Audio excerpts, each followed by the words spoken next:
Selamat pagi teman-teman, apa kabar? Semoga semua baik ya. Sudah siap untuk sekolah minggu? Ayo kita sekolah minggu hari ini. Tapi sebelum mulai, kita akan nyanyi dulu ya. Nyanyi yang semangat ya.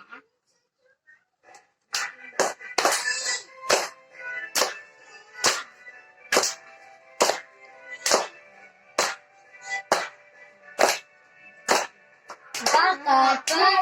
Mari bergembira, tepuk tangan, ketikkan matamu, goyang ke kiri, goyang ke kanan, putar, putar, putar, putar, cari yang lain.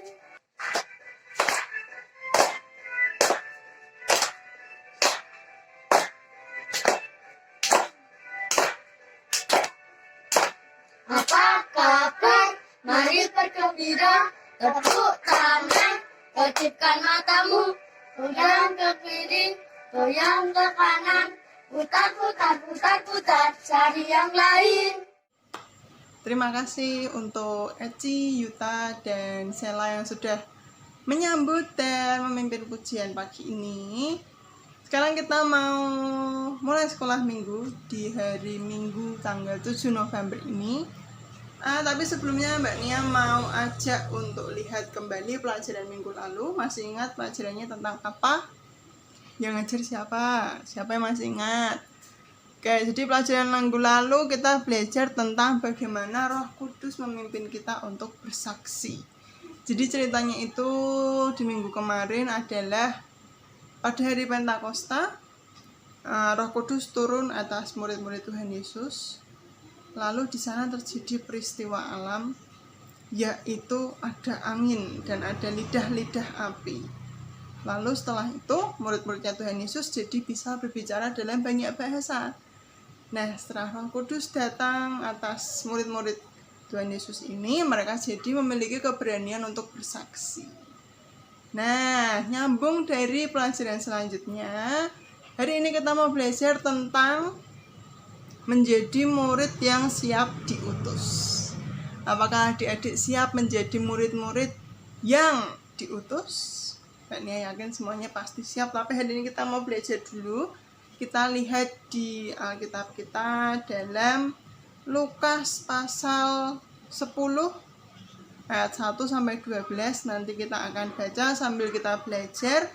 Tapi sebelum belajar kita mau berdoa dulu. Kenny yang akan memimpin dalam doa. Teman-teman, mari kita berdoa. Lipat tangan, tutup mata. Tuhan Yesus, berkati kami di pagi hari ini. Kami ingin sekolah minggu. Berkati kami supaya mengerti ajaran kami hari ini. Dalam nama Tuhan Yesus, amin. Amin. Terima kasih Kenny sudah memimpin doa di pagi hari ini. Seperti yang Mbak Nia bilang tadi, bacaannya dari Lukas pasal 10 ayat 1 sampai 12. Yuk disiapkan dulu Alkitabnya. Dibuka di Lukas pasal 10 ayat 1 sampai 12. Mbak Nia akan bacakan ayat yang pertama. Bacaan ini berjudul Yesus mengutus 70 murid. Kemudian daripada itu, Tuhan menunjuk 70 murid yang lain, lalu mengutus mereka berdua-dua mendahuluinya ke setiap kota dan tempat yang hendak dikunjunginya. Nah, jadi dari ayat yang pertama ini, Tuhan Yesus mengutus 70 orang murid.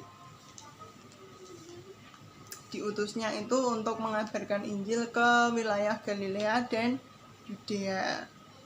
Nah, kira-kira dalam mengutus murid-murid ini, apa yang Tuhan Yesus katakan? Kita akan lihat di ayat-ayat selanjutnya.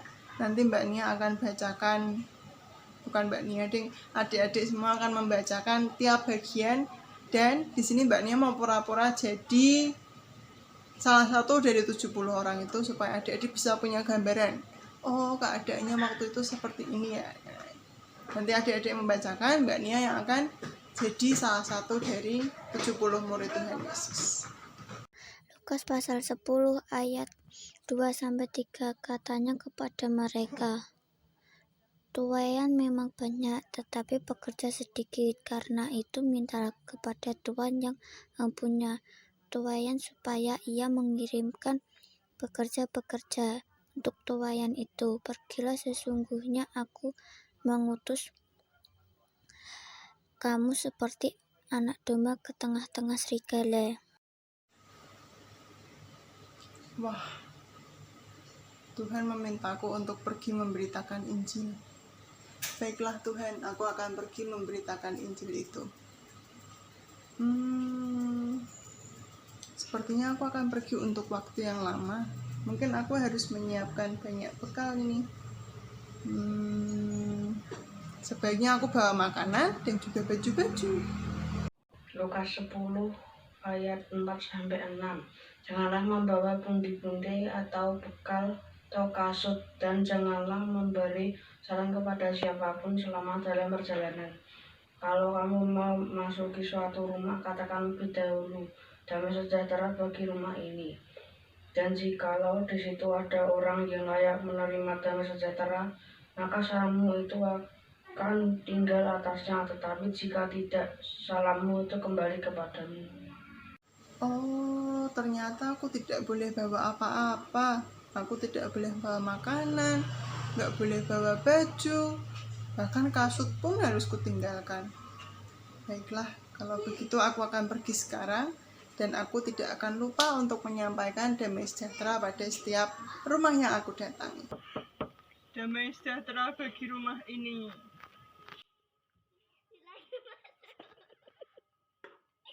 Ayat 7-9.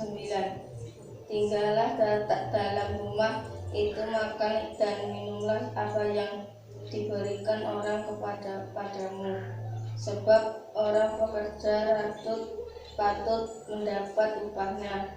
Janganlah berpindah-pindah rumah. Dan jikalau kamu masuk ke dalam sebuah kota dan kamu diterima di situ, makanlah apa yang dihidangkan kepadamu,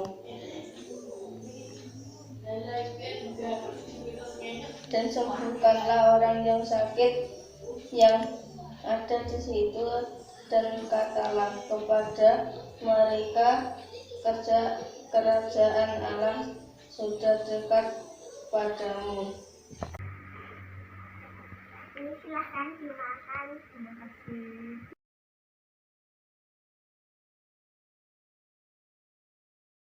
Tetapi jikalau kamu masuk ke dalam sebuah kota dan kamu tidak diterima di itu, pergilah ke jalan-jalan raya kota itu dan serukanlah juga debu kotamu yang melekat pada kaki kami. Kebiaskan di depanmu. Tetap ketahuilah, ini kerajaan Allah sudah dekat. Aku berkata kepadamu, pada hari itu Sodom aku lebih ringan tanggungannya daripada kota itu. Damai sejahtera bagi rumah ini. Enggak, pergi. Juga debu kotamu yang melekat pada kaki kami hempaskan di depanmu. Tetapi ketahuilah, kerajaan Allah sudah dekat. Nah, dari perumpamaan tadi, adik-adik sudah mengertikah ceritanya? Jadi tadi ceritanya Tuhan mengutus 70 muridnya untuk mengabarkan Injil. Nah, Tuhan Yesus berkata, katanya ada banyak tuaian tapi pekerjanya sedikit. Karena itu, semua orang, 70 orang tadi itu mengabarkan Injil sebagai pekerja Tuhan untuk tuaian-tuaiannya. Di ayat yang ke-3, Tuhan berkata, sesungguhnya aku mengutus kamu seperti anak domba ke tengah-tengah serigala. Ini menunjukkan kalau perjalanan mereka tidak mudah. Tadi mereka nggak boleh bawa bekal, nggak boleh bawa makanan, baju, padahal mereka pergi untuk waktu yang lama dan jalan ke banyak tempat. Pasti mereka merasa lapar, bajunya sudah kotor, tapi Tuhan tidak pernah meninggalkan mereka. Tuhan selalu menyiapkan apa yang mereka butuhkan. Misalnya waktu lapar, ada yang menerima masuk, memberi makanan, memberi minuman, terus mungkin memberi tempat tinggal juga supaya nggak kehujanan, nggak kepanasan. Ini bentuk pemeliharaan Tuhan untuk 70 orang itu. Nah, untuk orang-orang yang menerima Tuhan ini, para pengabar Injil, mereka mendoakan, mereka menyabarkan damai sejahtera untuk rumah-rumah tersebut. Lalu 70 orang ini tugasnya apa? Mereka tugasnya adalah memberitahu bahwa kerajaan Allah sudah dekat, supaya orang-orang itu mau menerima Tuhan Yesus sebagai juru selamat mereka.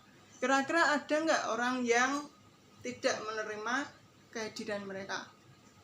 Ada ya. Jadi selain yang menerima, ada juga yang seperti tadi, enggak, pergi.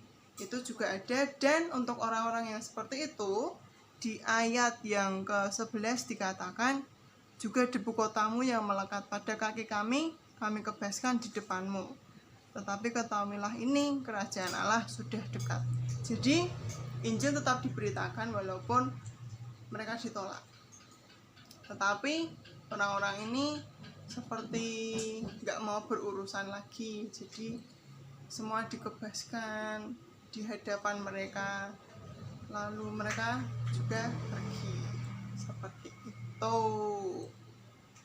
Jadi itu adalah tugas para pengabar Injil. Kalian mau seperti itu?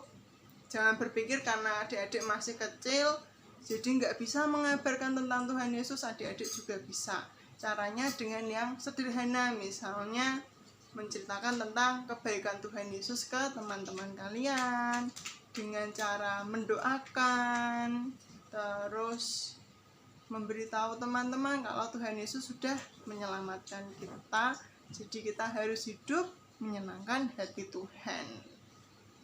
Nah, adik-adik maukah mengabarkan tentang Tuhan Yesus?